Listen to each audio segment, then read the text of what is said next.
এখানে আমি ইয়তা কি বিজেপিতেই টিকেট লইছি লোয়া পড়তে আমার উপর অন্যায় অত্যাচার চলছে সবার কাছে কই আমি বস্তি আমার পাড়া দি রাখে তখন আমরা বেটা মানুষ কেউ বাড়িতে নাই আসি বস্তিতে এরা আমার লইয়া আছে অনটা করি তারা লাঠি ডেঙ্গা দাও লইয়াই আক্রমণ আমরা ফিটিয়া উঠিয়া নাই দেখুন ক্যান্ডিডেট খালিক মালিক সাদিক আলী জাহির আলী রানামিয়া মনির আলী। আপনার নাম কিতা?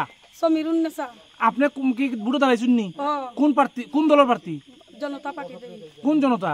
বিজেপি। বিজেপি কোন পঞ্চায়েত দাঁড়াইছেন? ওইটা পঞ্চায়েতের নাম কিতা?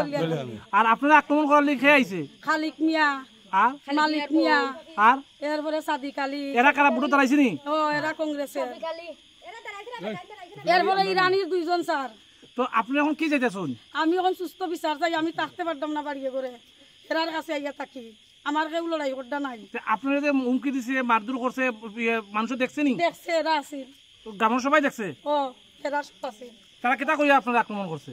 হঠাৎ করি আমি তারার বারিন্দাতে বুয়াত হেরার গেট খোলা তারা ঢুকছে আগে মহিলা ঢুকছে স্যার বড় বড় আমরা গর্তনে বাইরে কই কিতা আইছে না তারা কই না তো আমরা দৌড়াইয়া লইয়া আইছে আমরা এরপরে তারা গড়ে ঢুকাইছে কইছে বউ তোমরা চিল্লাইও না মাতামাতি করি না আমরা আসি। মারধর করছে নি? ও স্যার করছে আমারও করছে আমি কেন গেইটো আসলাম করে পিছি কইয়া ডাক দিছে তাইন বার হইছে। তখন তারা কই গেছে? তারা ওদিকে গেছে কি সব স্যার। তখন পুলিশে জানাইছুন নি? জানাইছি স্যার পুলিশ আর কইছে এখন আইছে। কোন আইছে? কোন তারারে জানাইছুন? ইরানি।